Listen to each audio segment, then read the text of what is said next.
বিশ্ব সংবাদে আপনাদের স্বাগত। শুরুতেই সংবাদ শিরোনাম, পরে বিস্তারিত। আন্তর্জাতিক অঙ্গনের তাজা আপডেট সংবাদ। প্রথমে জানিয়ে দিব, ইরানকে থামাতে বিশ্ব নেতাদের হাত পা ধরছে নেতানিয়াহু, সাড়া দিচ্ছে না কেউ। এদিকে ইসরায়েলের জাহান্নাম চাপে ইরানের সব লন্ডভন্ড, ইরানের তাণ্ডবে গাজার মতো ধ্বংসস্তূপে পরিণত দক্ষিণ ইসরায়েল। এরপর জানাবো, ইরানের হামলায় সৌদির উস্কানি ফাঁস করলো ট্রাম্প, প্রতিশোধ নিতে এয়ারে ব্যালিস্টিক মিসাইল ছুড়লো ইরান। উস্কানির প্রতিশোধ নিতে সৌদির হৃৎপিণ্ডে ইরানের ভয়াবহ ব্যালিস্টিক মিসাইল হামলা। আরো জানাবো, ৮ ঘন্টার মধ্যে অন্ধকার নেমে আসবে মধ্যপ্রাচ্য, ইরানের হুঙ্কার। হরমুজ খুলে দিতে ট্রাম্পের ৪৮ ঘন্টার আলটিমেটাম, ইরানের পাল্টা হুঙ্কার।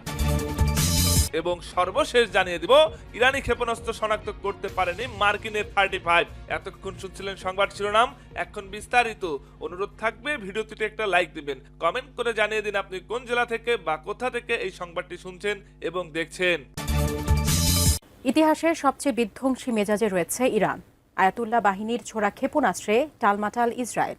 কাজে আসছে না বিলিয়ন ডলারের আয়রন ডোম ক্ষেপণাস্ত্র ব্যবস্থা। অবশেষে বাধ্য হয়ে ইরানকে থামাতে বিশ্ব নেতাদের সাহায্য চাইছেন বেনিয়ামিন নেতানিয়াহু। তবে সেই ডাকে সাড়া দিচ্ছে না কেউই। বিস্তারিত আরিফ হাসানের প্রতিবেদনে। চতুর্থ সপ্তাহে এসে রাতারাতি পাল্টে গেছে যুদ্ধের সমীকরণ। ইতিহাসের সবচেয়ে বিধ্বংসী মেজাজে দেখা যাচ্ছে ইরানকে। ইসরায়েলের আকাশে বৃষ্টির মতো ক্ষেপণাস্ত্র ছুটছে ইরান। কাজ করছে না ইসরায়েলের আকাশ প্রতিরক্ষা ব্যবস্থা। বলা চলে তেল আবিবের আকাশের নিয়ন্ত্রণ নিয়েছে ইরান। সর্বশেষ ২১ মার্চ রাতে লক্ষ্যবস্তু বানানো হয় ইসরায়েলের অধিকৃত দক্ষিণ ও উত্তর অংশকে। ইরানের ছোড়া একের পর এক ক্ষেপণাস্ত্র বৃষ্টির মতো আশ্রে পড়তে থাকে জনপদে। দীর্ঘ সময় ধরে চলা এই হামলায় কেঁপে ওঠে পুরো দক্ষিণ ইসরায়েল। ভয়াবহভাবে ক্ষতিগ্রস্ত হয় আরাদ, ডিমোনা সহ বিভিন্ন অঞ্চল। আর্তচিৎকার আর সাইরেনের শব্দে ভারী হয়ে ওঠে আরাদের আকাশ বাতাস। ইসরায়েল জানিয়েছে, এই হামলায় এখন পর্যন্ত ৮৮ জনকে দ্রুত হাসপাতালে নেওয়া হয়েছে। চিকিৎসকরা জানিয়েছেন, আহতদের মধ্যে ১০ জনের অবস্থা অত্যন্ত গুরুতর। কোয়ালিটি সম্পন্ন আন্তর্জাতিক মানের still bar CSRM, committed for better still. তবে IRGC বলছে ভিন্ন কথা। ইসরায়েল ৮৮ জনের দাবি করলেও ইরানের এই প্রতিশোধমূলক হামলায় প্রথম ঘন্টায় ২০০ জনের বেশি মানুষ নিহত বা আহত হয়েছে। IRGC বলছে, ক্ষয়ক্ষতি ও হতাহতের সংখ্যা ধামাচাপা দিতে জায়নবাদী কর্তৃপক্ষ সাংবাদিক ও প্রত্যক্ষদর্শীদের ওপর সেন্সরশিপের চাপ বাড়িয়েছে। এদিকে তেহরানের এই হামলায় যেন রীতিমতো আতঙ্কগ্রস্ত হয়ে পড়েছেন প্রধানমন্ত্রী বেনিয়ামিন নেতানিয়াহু। রোববার এসব ধ্বংসযোগ্য এলাকা পরিদর্শন করেছেন তিনি। মধ্যপ্রাচ্যের উত্তপ্ত পরিস্থিতির মধ্যেই এবার বিশ্ব নেতাদের দ্বারস্থ হলেন নেতানিয়াহু। নেতানিয়াহু বলেন, ইরান কতটা হুমকি স্বরূপ তা ৪৮ ঘন্টায় প্রমাণ করেছে। তারা বেসামরিক মানুষের ওপর ভয়াবহ অস্ত্র ব্যবহার করেছে। ইরানের বিরুদ্ধে ক্লাস্টার বোমা ব্যবহারের অভিযোগ তোলেন নেতানিয়াহু। বলেন, এটি আন্তর্জাতিক আইনে নিষিদ্ধ, অথচ তিনি নিজে আইনের তোয়াক্কা করেন না। নেতানিয়াহু বলেন, ইরান এই ২৪ ঘন্টায় জেরুজালেমে হামলা চালিয়েছে। ৪,০০০ কিলোমিটার দূরে অবস্থিত ডিয়েগা গার্সিয়া যুক্তরাষ্ট্রের সামরিক ঘাঁটিতে হামলা চালিয়েছে এবং গুরুত্বপূর্ণ সামুদ্রিক পথ হরমুজ প্রণালী বন্ধ করে দিয়েছে। তেলের মাধ্যমে বিশ্বকে জিম্মি করার চেষ্টা করছে ইরান। নেতানিয়াহু বলেন, মাত্র ৪৮ ঘন্টার ব্যবধানে এই ৪টি কাজ করেছে ইরান। এ সময় তিনি বিশ্ব নেতাদের দিকে প্রশ্ন ছুড়ে দিয়ে বলেন, আপনারা আর কিসের অপেক্ষায় আছেন? প্রেসিডেন্ট ট্রাম্প সঠিকভাবেই বলেছেন, ইসরায়েল ও যুক্তরাষ্ট্র শুধু নিজেদের জন্য নয়, বরং আপনাদের সবার জন্যই এই লড়াই করছে। আপনারা কোথায়? কিন্তু এভাবে ডেকেও কারো সাড়া পাচ্ছে না নেতানিয়াহু। কারণ ডোনাল্ড ট্রাম্প আর নেতানিয়াহুর ফাঁদে পা দিয়ে এই যুদ্ধে জড়াতে চায় না কেউই। কারণ ইরানের শক্তিমত্তা সম্পর্কে অবগত সবাই।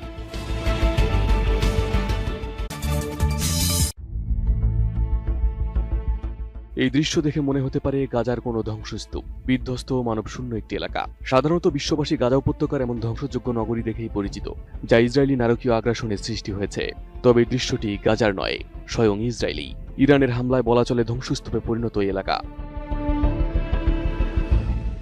বর্তমানে ইরান যুদ্ধের ৪র্থ সপ্তাহ চলছে। ২০০০-এর বেশি প্রাণহানি আর একের পর এক শীর্ষ নেতৃত্বকে হারানোর শোকে পাথরের মতো শক্ত হয়ে গেছে ইরান। সেই শোককেই তারা পরিণত করেছে শক্তিতে। বলা চলে ইতিহাসের সবচেয়ে বিধ্বংসী মেজাজে রয়েছে আয়াতুল্লাহ বাহিনী। প্রতিশোধের আগুনে জ্বলছে তারা। ইসরায়েলের আকাশে বৃষ্টির মতো ক্ষেপণাস্ত্র ছুটছে। কাজ করছে না বিলিয়ন ডলারের আয়রন ডোম আকাশ প্রতিরক্ষা ব্যবস্থা। সর্বশেষ এই দৃশ্য মেলে ২১ মার্চ রাতে। এদিন লক্ষ্যবস্তু বানানো হয় ইসরায়েলের অধিকৃত দক্ষিণ ও উত্তর অংশকে। ইরানের ছোড়া একের পর এক ক্ষেপণাস্ত্র বৃষ্টির মতো আছড়ে পড়তে থাকে জনপদে। দীর্ঘ সময় ধরে চলা এই হামলায় কেঁপে ওঠে পুরো দক্ষিণ ইসরায়েল। সবচেয়ে ভয়াবহ চিত্র দেখা গেছে দক্ষিণাঞ্চলীয় শহর আরাদে। সেখানে একটি শক্তিশালী ক্ষেপণাস্ত্র সরাসরি আঘাত আনে, মুহূর্তে ধ্বংসস্তূপে পরিণত হয় বিস্তীর্ণ এলাকা। আর্তচিৎকার আর সাইরেনের শব্দে ভারী হয়ে ওঠে আরাদের আকাশ বাতাস। উন্নত মানের কাঁচামাল, আরআইএল অ্যাঙ্গেল এন্ড চেনি। এখন কাঠের দিন শেষ, আরআইএল এর বাংলাদেশ। হামলার রেশ কাটতে না কাটতেই উদ্বেগ ছড়িয়ে পড়ে ইসরায়েলের ডিমোনা শহরে। শহরটি ইসরায়েলের অত্যন্ত গুরুত্বপূর্ণ একটি পারমাণবিক স্থাপনার খুব কাছে হওয়ায় চরম আতঙ্কগ্রস্ত প্রেসিডেন্ট নেতানিয়াহু। ইসরায়েলের দাবি, এই হামলায় এখন পর্যন্ত অন্তত ৮৮ জনকে দ্রুত হাসপাতালে নেওয়া হয়েছে। চিকিৎসকরা জানিয়েছেন আহতদের মধ্যে ১০ জনের অবস্থা অত্যন্ত গুরুতর। তাদের জীবন বাঁচাতে আপ্রাণ লড়াই চলছে জরুরি বিভাগে। ধ্বংসস্তূপের নিচে আরও কেউ আটকে পড়ে আছে কিনা তা নিশ্চিতে উদ্ধার অভিযান জোরদার করা হয়েছে। তবে আইআরজিসি বলছে ইসরায়েল ৮৮ জনের দাবি করলেও ইরানের এই প্রতিশোধমূলক হামলায় প্রথম কয়েক ঘন্টায় ২০০ জনেরও বেশি মানুষ নিহত বা আহত হয়েছে। আইআরজিসির দাবি, ক্ষয়ক্ষতি ও হতাহতের সংখ্যা ধামাচাপা দিতে জাহানবাদী কর্তৃপক্ষ সাংবাদিক ও প্রত্যক্ষদর্শীদের ওপর সেন্সরশিপের চাপ বাড়িয়েছে। বর্তমানে ইরান যুদ্ধের সমীকরণ অনেকটাই বদলে গেছে। ইরানে হামলা চালিয়ে ইসরায়েল এখন না পারছে পিছু হটতে, না পারছে আগের মতো অভিযান পরিচালনা করতে। যুদ্ধ সামলাতে ভয়াবহ অর্থ সংকটে তেল আবিব। ফুরিয়ে আসছে আয়রন ডোম সহ সকল প্রকার প্রতিরক্ষা ক্ষেপণাস্ত্রের মজুদ। আর বিপরীতে বিধ্বংস ক্ষেপণাস্ত্রের হামলা শুরু করেছে ইরান। এতদিন ক্লাস্টার বোমা ব্যবহার করলেও এখন সেজিল, খাইবার শেকান, ফাতে এবং হাজকাশিমের মতো শক্তিশালী হাইপারসোনিক ক্ষেপণাস্ত্র ছড়ছে ইরান, যেগুলো ইন্টারসেপ্ট করার সক্ষমতা নেই আয়রন ডোমের। বলা চলে ইসরায়েলের আকাশের নিয়ন্ত্রণ নিয়েছে ইরান।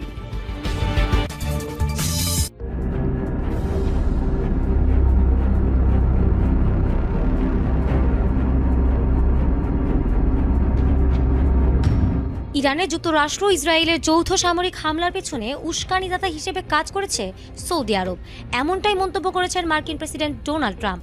ট্রাম্পের এই মন্তব্যে মধ্যপ্রাচ্যের রাজনীতিতে তোলপাড় শুরু হয়েছে, কারণ এতে স্পষ্ট যে প্রতিবেশী মুসলিম দেশগুলোর বিপদে পাশে না দাঁড়িয়ে সৌদি আরব উল্টো যুদ্ধের আবহ তৈরি করেছে। রিয়াদ কেবল মৌখিকভাবে শান্তির কথা বললেও নেপথ্যে ইসরায়েল ও যুক্তরাষ্ট্রের সামরিক এজেন্ডা বাস্তবায়নে অগ্রণী ভূমিকা পালন করেছে। এই পেছনের দরজা দিয়ে ইন্ধন দেওয়ার বিষয়টি জানাজানি হওয়ার পর থেকেই ইরান সমর্থিত গোষ্ঠীগুলো ক্ষিপ্ত হয়ে উঠেছে। সৌদি আরবের এই দ্বিমুখী নীতির কারণেই রিয়াদ যেন আজ ব্যালিস্টিক ক্ষেপণাস্ত্রের লক্ষ্যবস্তুতে পরিণত হয়েছে। রবিবার সকালে সৌদি আরবের রাজধানী রিয়াদ লক্ষ্য করে ৩টি ব্যালিস্টিক ক্ষেপণাস্ত্র নিক্ষেপ করেছে ইরান। সৌদি প্রতিরক্ষা মন্ত্রণালয় এবং আন্তর্জাতিক সংবাদ মাধ্যম আল জাজিরা এই হামলার খবর নিশ্চিত করেছে। সৌদি সামরিক সূত্রের বরাতে জানা গেছে, আকাশ প্রতিরক্ষা ব্যবস্থার সফলভাবে একটি ক্ষেপণাস্ত্র রিয়াদের আকাশেই ধ্বংস করতে সক্ষম হয়েছে। বাকি দুটি ক্ষেপণাস্ত্র শহরের উপকণ্ঠে জনশূন্য মরুভূমি এলাকায় গিয়ে পড়ে। হামলায় এখন পর্যন্ত কোনো হতাহত বা বড় ধরনের অবকাঠামোগত ক্ষতির খবর পাওয়া যায়নি, তবে ইতোমধ্যেই রিয়াদ ও পার্শ্ববর্তী অঞ্চলে উচ্চ সতর্কতা জারি করা হয়েছে। ইরান তাদের এই হামলার দায় স্বীকার করে একে প্রতিশোধমূলক পদক্ষেপ হিসেবে বর্ণনা করেছে। তেহরানের দাবি, সৌদি আরবে অবস্থিত মার্কিন সামরিক ঘাঁটিগুলো তাদের নিরাপত্তার জন্য হুমকি হয়ে দাঁড়িয়েছে। এই হামলার পরপরই সৌদি আরব ও ইরানের মধ্যে কূটনৈতিক সম্পর্ক যেন একেবারে তলানিতে গিয়ে ঠেকেছে। রিয়াদ ইতোমধ্যেই ইরানের সামরিক অ্যাটাশে ও ৪ জন স্টাফকে ২৪ ঘন্টার মধ্যে দেশ ছাড়ার নির্দেশ দিয়েছে। সৌদি পররাষ্ট্রমন্ত্রী এই হামলাকে আঞ্চলিক স্থিতিশীলতা নষ্ট করার চরম উস্কানি ও ব্ল্যাকমেইল হিসেবে অভিহিত করেছেন। গত কয়েকদিনে ইরান শুধু সৌদি আরব নয়, কাতার ও সংযুক্ত আরব আমিরাতেও ড্রোন ও ক্ষেপণাস্ত্র হামলা চালিয়েছে। বিশেষ করে হরমুজ প্রণালী নিয়ে উত্তেজনা বাড়ার পর থেকে উপসাগরীয় দেশগুলোতে হামলার মাত্রা কয়েক গুণ বেড়েছে। আন্তর্জাতিক বিশ্লেষকরা আশঙ্কা করছেন, এই ধারাবাহিক হামলা রিয়াদ ও তেহরানকে সরাসরি যুদ্ধের মুখে ঠেলে দিতে পারে, যা বিশ্ব জ্বালানি বাজার ও বৈশ্বিক নিরাপত্তাকে চরম অস্থিরতার দিকে নিয়ে যাবে বলে মনে হচ্ছে। ইরানকে বিশ্ব বাণিজ্যের গুরুত্বপূর্ণ সমুদ্রপথ হরমুজ প্রণালী খুলে দেওয়ার জন্য সময়সীমা বেঁধে দিয়েছেন মার্কিন প্রেসিডেন্ট ডোনাল্ড ট্রাম্প। তিনি হুঁশিয়ারি দিয়ে বলেছেন, এ সময়ের মধ্যে এটি না খুললে ইরানকে ধ্বংস করে দেবে যুক্তরাষ্ট্র। নিজ মালিকানাধীন সামাজিক যোগাযোগ মাধ্যম ট্রুথ সোশ্যালে দেওয়া এক পোস্টে ট্রাম্প হরমুজ নিয়ে তার অবস্থান পরিষ্কার করেছেন। বলেছেন, ঠিক এই মুহূর্ত থেকে পরবর্তী ৪৮ ঘন্টার মধ্যে কোনো প্রকার হুমকি ছাড়াই ইরানকে এ জলপথ পুরোপুরি খুলে দিতে হবে। ট্রাম্প আরও লিখেছেন, ইরান যদি ৪৮ ঘন্টার মধ্যে হরমুজ প্রণালী খুলে না দেয়, তবে যুক্তরাষ্ট্র তাদের বিভিন্ন বিদ্যুৎ কেন্দ্রে হামলা চালিয়ে সেগুলো গুড়িয়ে দেবে, আর শুরু করা হবে সবচেয়ে বড়টি দিয়ে। ট্রাম্পের পোস্ট অনুযায়ী ইরানকে বেঁধে দেওয়ার সময় শেষ হবে মঙ্গলবার ভোর রাতে। এদিকে ইরানের বিদ্যুৎ কেন্দ্রগুলো নিশানা করা হলে মধ্যপ্রাচ্যে যুক্তরাষ্ট্র ও ইসরায়েলের সঙ্গে যুক্ত সব জ্বালানি অবকাঠামোগুলোতে পাল্টা হামলার হুমকি দিয়েছে ইরানি সামরিক বাহিনী। ইরানের খাতাম আল আম্বিয়া সেন্ট্রাল কমান্ডের মুখপাত্র ইব্রাহিম জুলফাগারি লিখেছেন, যুক্তরাষ্ট্র ও ইসরায়েলের সঙ্গে যুক্ত পানি শোধনাগার এবং তথ্য প্রযুক্তি অবকাঠামোগুলোতেও হামলা চালাবে ইরান। ফার্স্ট নিউজ উল্লেখ করেছে, ইরানের সর্বোচ্চ জাতীয় নিরাপত্তা পরিষদের প্রধান প্রয়াত আলী লারিজানি আগেই সতর্ক করেছিলেন, ইরানের বিদ্যুৎ সঞ্চালন লাইনে হামলা হলে আধা ঘন্টার মধ্যে পুরো মধ্যপ্রাচ্য বিদ্যুৎহীন হয়ে পড়বে। অন্যদিকে ইরানের সঙ্গে চলমান যুদ্ধে মধ্যপ্রাচ্যে উভচর যুদ্ধ জাহাজ ও অতিরিক্ত কয়েক হাজার সেনা মোতায়েন করতে যাচ্ছে যুক্তরাষ্ট্র। 3 জন মার্কিন কর্মকর্তার বরাতে এমন খবরই প্রকাশ করেছে বার্তা সংস্থা রয়টার্স। কর্মকর্তারা রয়টার্সকে বলেন, ইরানে সরাসরি সেনা পাঠানোর বিষয়ে এখনো কোনো সিদ্ধান্ত নেওয়া হয়নি, তবে এই অঞ্চলে ভবিষ্যৎ অভিযানের সক্ষমতা বৃদ্ধির লক্ষ্যে সেখানে নতুন সেনা মোতায়েন করা হচ্ছে। যুক্তরাষ্ট্রের উভচর নৌবহর ইউএসএস বক্সারের মেরিন এক্সপিডিশনারি ইউনিট এবং সঙ্গে থাকা যুদ্ধজাহাজগুলো মধ্যপ্রাচ্যে মোতায়েন করা হচ্ছে বলে সম্প্রতি বার্তা সংস্থা রয়টার্সের এক প্রতিবেদনে উল্লেখ করা হয়। এমন এক সময় খবরটি প্রকাশ্যে এলো যখন মার্কিন প্রেসিডেন্ট ডোনাল্ড ট্রাম্প প্রশাসন মধ্যপ্রাচ্যে তাদের অভিযান জোরদার করতে কয়েক হাজার সেনা মোতায়েনের কথা ভাবছে। তবে ট্রাম্প সাংবাদিকদের বলেন, আমি কোথাও কোনো সেনা পাঠাচ্ছি না, আর আমি যদি তা করিও তা আমি সাংবাদিকদের বলবো না। নাম প্রকাশ না করার শর্তে সূত্রগুলো জানিয়েছে, অতিরিক্ত এই সেনাদের সুনির্দিষ্ট ভূমিকা কি হবে তা এখনো স্পষ্ট নয়। একজন কর্মকর্তা জানিয়েছেন, এই সেনারা পূর্ব নির্ধারিত সময়ের প্রায় 3 সপ্তাহ আগেই যুক্তরাষ্ট্রের পশ্চিম উপকূল থেকে রওনা হয়েছেন। হোয়াইট হাউস ও পেন্টাগন এ বিষয়ে তাৎক্ষণিকভাবে মন্তব্য করেনি। এই অতিরিক্ত মোতায়েন মধ্যপ্রাচ্যে বর্তমানে থাকা 50,000 মার্কিন সেনার সঙ্গে যুক্ত হবে। এর ফলে এই অঞ্চলে মেরিন এক্সপিডিশনারি ইউনিটের সংখ্যা দাঁড়াবে 2। সাধারণত প্রতি ইউনিটে 2,500 মেরিন সেনা থাকেন, যারা জাহাজ থেকে বিমানে হামলা চালানো বা স্থলভাগে অভিযানে পারদর্শী। সূত্রগুলো আগে জানিয়েছিল, ইরানের বিরুদ্ধে গত 28 ফেব্রুয়ারি শুরু হওয়া যুদ্ধের পরবর্তী পদক্ষেপের জন্য মার্কিন সামরিক বাহিনী প্রস্তুতি নিচ্ছে। রয়টার্সের আগের প্রতিবেদন অনুযায়ী সেই বিকল্পগুলোর মধ্যে ইরানের উপকূলে মার্কিন বাহিনী মোতায়েনের কথা রয়েছে, যাতে হরমুজ প্রণালীতে জাহাজ চলাচল স্বাভাবিক রাখা যায়। এছাড়া ইরানের খার্ক দ্বীপেও সেনা পাঠানোর কথা বিবেচনা করছে ট্রাম্প প্রশাসন। পারস্য উপসাগরের এই দ্বীপ থেকে ইরানের মোট রপ্তানি তেলের 90% প্রক্রিয়াজাত হয়। তবে রয়টার্সের জরিপে দেখা গেছে, প্রায় 65% মার্কিন নাগরিক বিশ্বাস করেন ট্রাম্প ইরানে বড় পরিসরে স্থলযুদ্ধের নির্দেশ দেবেন, তবে মাত্র 7% মানুষ তা সমর্থন করেন। সে বিবেচনায় রয়টার্স বলছে, ইরানের সেনা পাঠানো ট্রাম্পের জন্য সীমিত সময়ের জন্য হলেও বড় রাজনৈতিক ঝুঁকি তৈরি করতে পারে, কারণ ইরানের বিরুদ্ধে চলমান যুদ্ধে মার্কিন জনগণের সমর্থন খুবই কম। দ্বিতীয় মেয়াদে নির্বাচিত হওয়ার আগে নির্বাচনী প্রচারণায় ট্রাম্প প্রতিশ্রুতি দিয়েছিলেন তিনি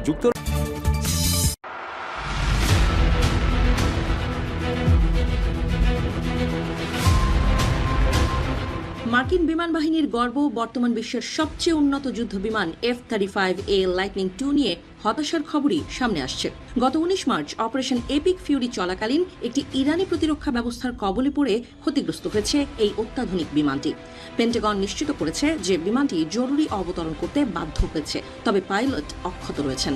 তাই তথাকথিত স্টিলথ বা রাডারে অদৃশ্য থাকার প্রযুক্তির কার্যকারিতা নিয়ে বিশ্বজুড়ে সামরিক বিশেষজ্ঞদের মধ্যে নতুন করে বিতর্কের ঝড় উঠেছে।